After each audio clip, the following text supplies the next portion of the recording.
Hello and welcome everybody to yet another edition of the Day After here on GCTV. It is the show, it is the platform where we take the opportunity to look back the day after of the Global Champions League. Take a look at these success stories, the disappointments, and arguably the big talking points that affect the overall championship table. You can tell by my voice that there was a fascinating day yesterday, and it certainly took its toll. I still have an LGCT Grand Prix of Paris to deal with today, and it is going to be difficult to do so.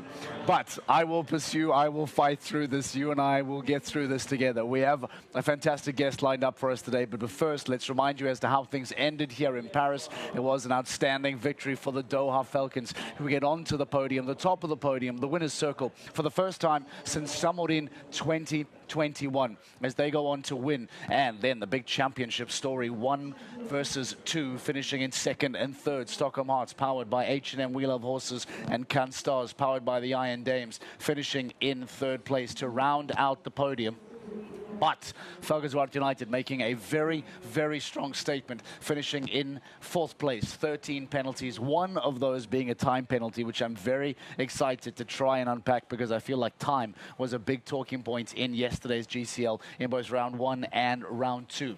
It's very surprising from Razorback International, powered by Kingsland. 27 penalties, that's not normal for them. Shanghai Swans, they continue to struggle, but to be fair, in context of their season, a 9th place finish is quite high for them. We will unpack all of that. For now, let's open up, let's reveal to you who is joining us live in the studio. Our 2 guests, Dan Strange, our journalist, joins us, and Oliver Lazarus from Falcons United join us. Ollie, welcome to the show. Debut on the day after, from Swaziland all the way to Paris. Nice to have you on. And Frederick de Backer always has the ability to talk about the Belgians that he has in studio, and I finally get the opportunity to talk about my South Africans in the studio.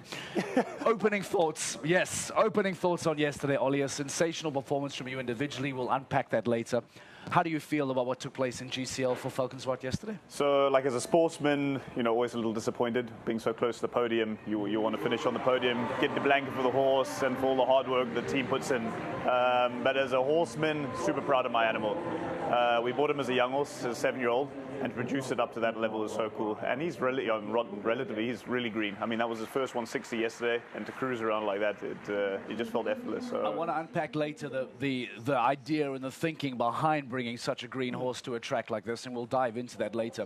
Yep. Dan, you're our journalist, you're on the field, you're inside the ring, you're hanging around the stables. What was general thoughts, general consensus, reaction from the riders yesterday to GCL? It was really interesting. There was a lot of sort of grittiness to yesterday's first class, essentially. I felt there was a lot of confidence in the riders going into round 2, more than I actually expected. And then, for me, the best team won in terms of the overall best team, not just out in the arena, but in the background as well. I thought that was really interesting to see the differences between round 1 and round 2. And again, I feel that so often we kind of forget about round 1 and focus on round 2 because it is the deciding round. But I feel like there was a lot that took place in round 1 that we need to talk about. How difficult was it? Everyone spoke about it being far more technical than round 2. Round 2 was bigger, that less technical again. But I want to talk to Frederick de Backer very quickly. Let's bring him into the studio. Frederick, let's talk about the standings. Let's talk about the impact of Paris. Who has moved where? What has been the major takeaway from the teams as far as the standings, the rankings are concerned from Paris?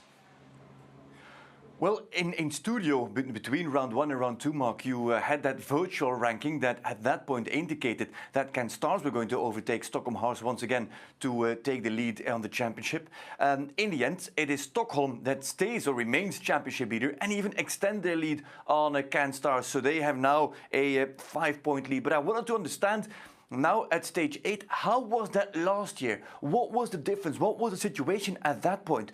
Now, last year, coming out of Paris at stage 8, Razorback International, I have to look it up, they had a 24-point lead at that point. On Madrid in Motion, Paris Panthers were still on the back foot in 3rd at that point. So there was a much bigger gap last year, but it's for the first time this season that we see somewhat of a gap appear. It's a gap with Stockholm Hearts and Can Stars powered by Iron Dames, and then the gap to the 3rd ranked team, Doha Falcons, then Razorback, and then Falcons United with Oliver Lazarus sitting there in studio with you.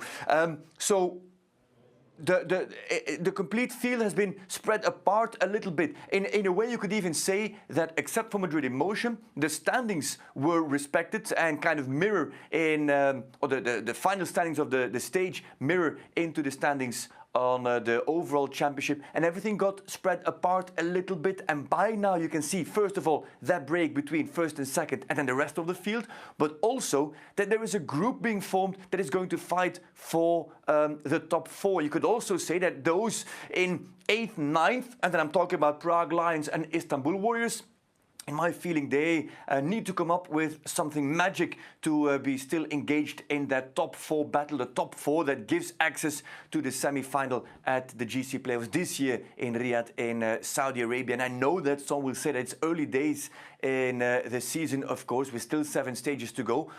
But the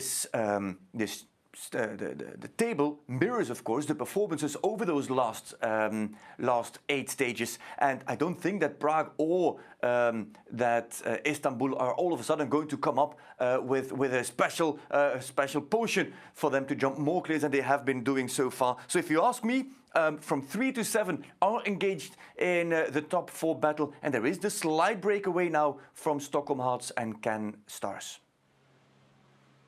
Okay, nice, Frederick. Thank you very much. Bit of a contrast to what we've seen over the last few stages when everything was so incredibly compact.